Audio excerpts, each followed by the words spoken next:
Once upon a time in a quiet little town, there lived a writer named Ethan. Ethan loved telling stories, but life hadn't been kind to him. He had spent years pouring his heart into his books, yet nobody seemed to care. Publishers rejected his work, calling it too simple or not good enough. Ethan's tiny apartment was filled with crumpled pages and broken dreams. Each rejection letter felt like a punch to his heart. He started to wonder, am I even good enough to call myself a writer? One cold evening, as rain tapped against his window, Ethan sat at his desk, staring at a blank page. His fingers hovered over the keyboard, but no words came out. He felt empty, like the world had given up on him, and maybe he should give up on himself too. Just as he was about to close his laptop and give up for the night, his phone buzzed. It was a notification from his email. Curious and hoping it wasn't another bill, Ethan clicked it open. The subject line read, "Your words moved me." Confused, Ethan opened the email. It was from a young woman named Mia. She wrote, "Dear Ethan, I stumbled upon one of your stories online. I want you to know it changed my life. For years I felt invisible, like my voice didn't matter. But your words made me feel seen. They reminded me that even the smallest voices can make the loudest echoes. Please don't stop writing.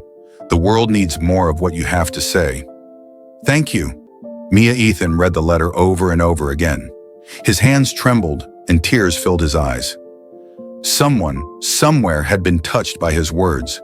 For the first time in years, he felt a spark, a glimmer of hope. The next morning, Ethan woke up with a new sense of purpose. He pulled out all his old drafts, the ones he had almost thrown away, and began rewriting. But this time, he wasn't writing to impress publishers. He was writing for people like Mia, those who needed his words the most. Months passed, and Ethan finally finished his book. It wasn't perfect, but it was real.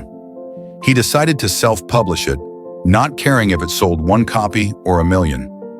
To his surprise, the book started gaining attention. Readers from all over the world began sharing how Ethan's words had touched their lives.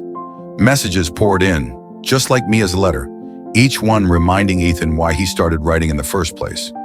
1 year later, Ethan's book became a bestseller. He was invited to speak at events, sharing his journey from rejection to success. But more importantly, he realized that success wasn't about fame or fortune. It was about connection. Ethan often thought about Mia's letter, the one that changed everything. It was proof that even a single act of kindness, a simple message, could create a ripple that inspires millions. And so, Ethan made it his mission to remind others. Never underestimate the power of your words.